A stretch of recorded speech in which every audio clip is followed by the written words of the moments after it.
नमस्कार, मैं प्रिया। धड़ाधड़ 30 खबरों में आपका स्वागत है। चले जानते हैं देश प्रदेश की अब तक की प्रमुख खबरों को। पेट्रोल डीजल पर कमीशन बढ़ाने को लेकर तेल कंपनियों के विरोध में आज देश भर के करीब 70,000 पेट्रोल पंप सामने आए। इन पेट्रोल पंपों के मालिकों ने 31 मई को तेल विपणन कंपनियों से पेट्रोल और डीजल नहीं खरीदने की घोषणा की है। पंप मालिकों का कहना है कि पेट्रोल डीजल की खुदरा कीमतों में बढ़ोतरी के बाद पेट्रोलियम कंपनियां भारी मुनाफा कमा रही है, लेकिन डीलरों के कमीशन में कोई बढ़ोतरी नहीं की गई है।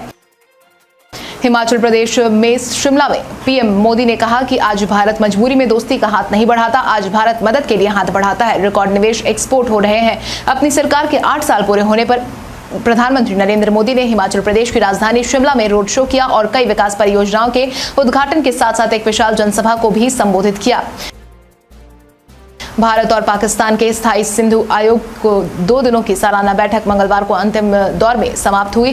दोनों पक्षों ने इसमें सकारात्मक रुख दिखाया है। आयोग की यह 118वीं बैठक है। ये बैठक 1960 में हुई सिंधु जल संधि के तहत हर साल होती है। सोमवार से शुरू हुई इस साल की वार्ता में भाग लेने पाकिस्तान से एक महिला अधिकारी समेत 6 सदस्यीय प्रतिनिधि मंडल दिल्ली आया है।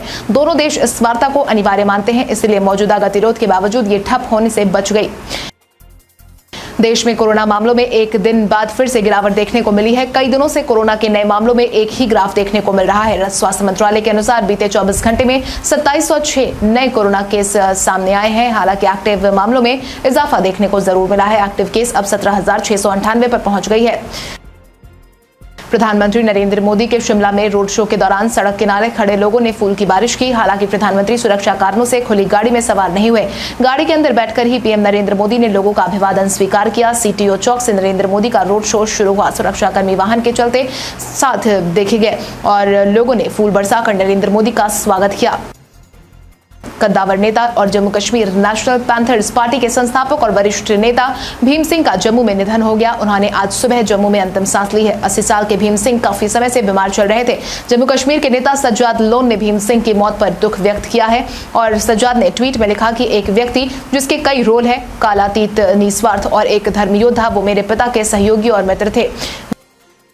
ग्लोबल मार्केट में कमजोर संकेतों के चलते मंगलवार 31 मई 2022 को भारतीय बाजार में सोने और चांदी की कीमतों में गिरावट आई है। मल्टी कमोडिटी एक्सचेंज पर जून वायदा सोना का भाव 0.09% प्रति 10 ग्राम गिर गया, जबकि जुलाई वायदा चांदी की कीमत 0.73% प्रति किलोग्राम टूट गई। इस साल भारत में सोने के दाम 1,000 रुपए कम हुए हैं।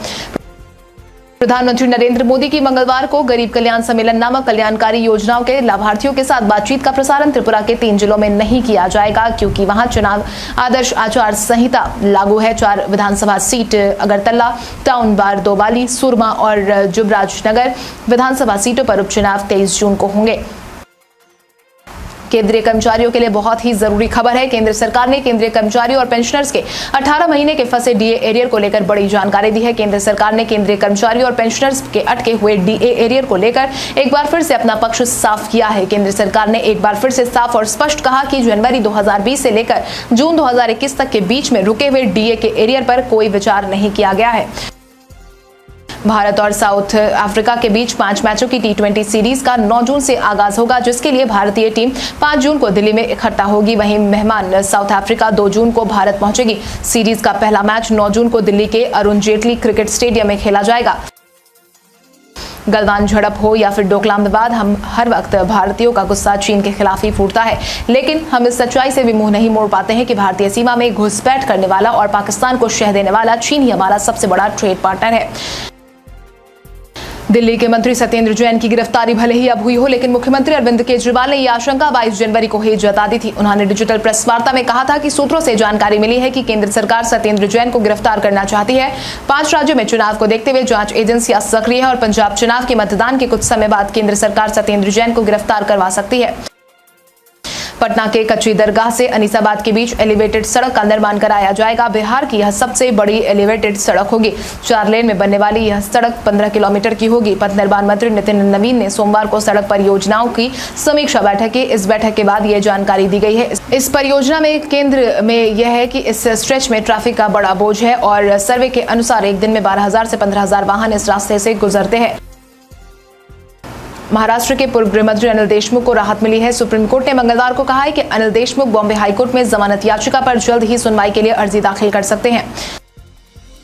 रूस के गाज़प्रोम एक्सपोर्ट ने कहा है कि वो नीदरलैंड ऊर्जा कंपनी गैसटेरा के रूबल में भुगतान करने से इनकार करने के कारण मंगलवार से गैस की आपूर्ति रोक देगा। स्थानीय मीडिया ने सोमवार को गाज़प्रोम एक्सपोर्ट का हवाला देते हुए बताया है कि सोमवार को कार्यदिवस के अंत तक अनुबंध में उल्लेखित भुगतान की समय सीमा गाज़प्रोम एक्सपोर्ट को अप्रैल आपूर्ति की गई है और गैस के लिए गैसटेरा से कोई भुगतान नहीं मिला है।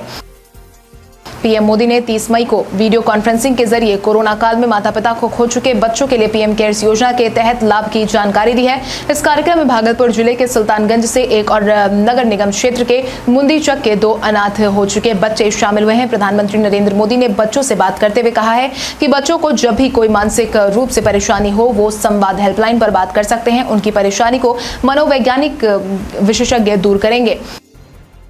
तुर्की के राष्ट्रपति रेसेप तैयप एर्दोगन ने अपने यूक्रेनी समकक्ष व्लादिमीर जेलेंस्की को सूचित किया है कि यूक्रेन के कृषि उत्पादों के समुद्री निर्यात के लिए एक सुरक्षित गलियारे के निर्माण की पहल तुर्की के लिए महत्वपूर्ण है। बयान के अनुसार दोनों नेताओं ने सोमवार को यूक्रेनी संघर्ष में हाल के घटनाक्रमों का भी समीक्षा किया।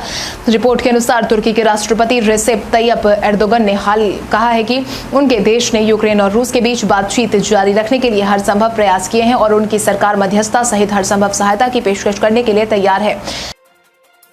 Gujarat panchayat service selection board की तरफ से मल्टीपर्पज हेल्थ वर्कर के पदों पर बंपर वैकेंसी जारी हुई है। इस वैकेंसी के लिए आवेदन प्रक्रिया आज बंद हो जाएगी। गुजरात में सरकारी नौकरी पाने का यह शानदार अवसर है। इस वैकेंसी के माध्यम से मल्टीपर्पज हेल्थ वर्कर के कुल 1866 पदों पर भर्तियां होंगी, जिसमें आवेदन करने के लिए इच्छुक और योग्य उम्मीदवार को ऑफिशियल वेबसाइट gpssb.gujarat.gov.in पर जाना होगा। पूर्व विदेश सचिव श्याम शरण ने सोमवार को कहा कि यूक्रेन की लड़ाई रूस हार गया है और क्योंकि युद्ध खत्म होने तक वो किसी तरह के तर्कसंगत उद्देश्य हासिल नहीं कर पाएगा। उन्होंने ये भी कहा है कि चीन ने मॉस्को पर गलत दाव लगाया है। अपनी नई किताब how China seize India and the world के विमोचन के बाद चर्चा में भाग लेते हुए शरण ने कहा है कि रूसियों के साथ दाव लगाना मुझे लगता है कि चीन के लिए गलत हो गया है। देश के प्रधानमंत्री नरेंद्र मोदी 31 मई यानी कि आज पीएम किसान सम्मान निधि की 11वीं किश्त जारी करते देखे गए। करीब 10 करोड़ से अधिक किसानों को 20,000 करोड़ रुपए जारी कर दिया गया है। ये धनराशि आजादी के अमृत महोत्सव कार्यक्रम के तहत गरीब कल्याण सम्मेलन में जारी किए गए। सैफ अली खान और उनकी पूर्व पत्नी अमृता सिंह के बच्चे सारा अली खान और इब्राहिम अली खान बड़े हो चुके हैं। सारा तो एक्टिंग की दुनिया में अपने नाम का झंडा लहरा चुकी है। अब उनकी एक्टिंग के लाखों करोड़ों दीवाने हैं। वहीं उनके छोटे और लाडले भाई इब्राहिम भी एक्टिंग की दुनिया में कदम रखने के लिए तैयार है। कार्तिक आर्यन इन दिनों अपनी हालिया रिलीज फिल्म भूल भुलैया 2 की सफलता को सेलिब्रेट कर रहे हैं। हॉरर कॉमेडी ड्रामा भूल भुलैया 2 बॉक्स ऑफिस पर विजेता बनकर उभर रही है और फिल्म ने महज 9 दिनों में 100 करोड़ का आंकड़ा पार कर लिया है। अनीस बज़मी द्वारा निर्देशित भूल भुलैया 2 बॉक्स ऑफिस पर अब तक कुल 128.24 करोड़ रुपए की कमाई कर चुकी है। भूल भुलैया 2 की सुपर सक्सेस के बाद बड़ी खबर आने लगी कि कार्तिक आर्यन ने अपनी फीस में इजाफा कर दिया है, लेकिन कार्तिक आर्यन ने इन सभी बातों का खंडन किया है। उन्होंने साफ तौर पर कहा है कि ये सभी बातें बेवजह है। बेकाबू महंगाई पर लगाम लगाने के लिए रिजर्व बैंक ने रेपो रेट को बढ़ाना शुरू कर दिया है। मई में एमपीसी की आपात बैठक में रेपो रेट बढ़ाने के बाद जून में नियमित बैठक होने वाली है। जून की बैठक में भी रेपो रेट बढ़ाए जाने के पूरे अनुमान है। जानकार मानकर चल रहे हैं कि रिजर्व बैंक जून की बैठक के बाद भी रेपो रेट को बढ़ाना जारी रखेगा। इस बीच महंगाई को काबू करने के लिए केंद्र सरकार ने डीजल, पेट्रोल समेत कई चीजों पर ड्यूटी घटा दी है। सीमा सुरक्षा बल की तरफ से 10वीं और 12वीं पास उम्मीदवारों के लिए वैकेंसी जारी हुई है। बीएसएफ में सरकारी नौकरी पाने का ये शानदार मौका है। बॉर्डर सिक्योरिटी फोर्स की तरफ से जारी नोटिफिकेशन के अनुसार कुल 282 पदों पर भर्तियां की जाएंगी। ये भर्तियां BSF water wing group B और सी में की जाएंगी। ऐसे में जो उम्मीदवार इन पदों के लिए आवेदन करना चाहते हैं उन्हें बीएसएफ की ऑफिशियल वेबसाइट rectt.bsf.gov.in पर जाना होगा। आज के दौर में डिजिटल दुनिया में सब कुछ ऑनलाइन मंगवाने की सुविधा मिल रही है। कुछ भी खरीदने के लिए बाजार जाना जरूरी नहीं है, क्योंकि आज कोई भी चीज घर बैठे मंगा लेते हैं। जब बात सेहत की होती है तो इसमें कोई भी लापरवाही नहीं बरतनी चाहिए। इसीलिए ऑनलाइन दवाई मंगवाने के समय नकली दवा की खरीदारी करने से बचे। इसलिए भरोसेमंद वेबसाइट से ही दवा को खरीदना चाहिए। रूस से तेल आयात को काफी ज्यादा कम करने के यूरोपीय संघ के फैसले के बाद से भारतीय विदेश मंत्री पूर्वी यूरोप के दौरे पर रवाना हो गए हैं। यूरोपीय संघ ने साल 2022 के अंत तक रूस से तेल आयात में 90% की कटौती करने का फैसला लिया है और यूरोपीय संघ के इस फैसले के बाद भारतीय विदेश मंत्री एस जयशंकर यूक्रेन युद्ध के जमीनी स्तर पर आकलन के लिए बुधवार रात पूर्वी और मध्य यूरोप के लिए रवाना हो गए हैं। यूक्रेन रूस जंग थमने का नाम नहीं ले रहा है। इसी बीच यूक्रेन के राष्ट्रपति व्लादिमीर जेलेंस्की ने कहा है कि रूस ने यूक्रेन के समुद्री बंदरगाहों को बंद कर दिया है, जिससे वो 2.2 करोड़ टन अनाज निर्यात नहीं कर पा रहे हैं। जेलेंस्की ने मंगलवार रात दिए एक वीडियो संबोधन में कहा कि रूस के इस कदम से यूक्रेन से पहुंचने वाले अनाज पर निर्भर देश में भुखमरी का खतरा बढ़ गया है और एक नया प्रवास संकट उत्पन्न हो सकता है।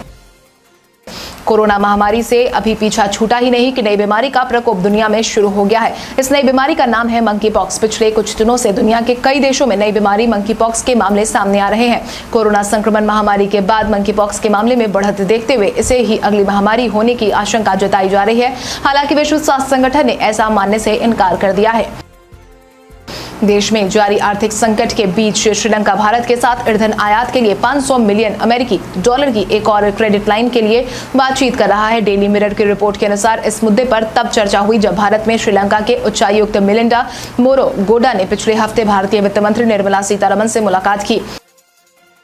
सिद्धू मूसेवाला हत्याकांड के मुख्य गवाह उसके दोस्त गुरविंदर सिंह, जो अपराध के समय कार में थे, उन्होंने कहा है कि उन्होंने रविवार को बुलेट प्रूफ कार ले जाने पर जोर दिया। घटना में घायल हुए गुरविंदर सिंह का लुधियाना के डीएमसी अस्पताल में इलाज चल रहा है। उसने कहा कि मैंने उसे रविवार को बाहर जाते समय बुलेट प्रूफ कार ले जाने के लिए कहा था, लेकिन वो कॉम्पैक्ट एसयूवी थार लेकर जाना चाहता था।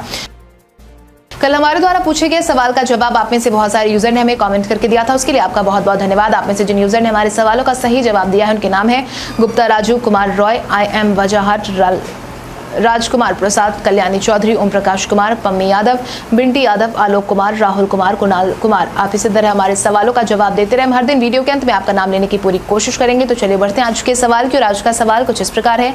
आपके अनुसार सिद्धू मूसेवाला मामले में हुई सुरक्षा चूक के बाद क्या मान सरकार को सभी VIP की वापस ली गई सुरक्षा को वापस से बहाल कर देना चाहिए या नहीं? अपने जवाब में कमेंट करके जरूर बताएं। इसके साथ ही आज के लिए बस इतना ही। देश प्रदेश की तमाम बड़ी खबरों से जुड़े रहने के लिए हमारे YouTube चैनल को सब्सक्राइब करें और बेल आइकन दबाना ना भूलें। धन्यवाद।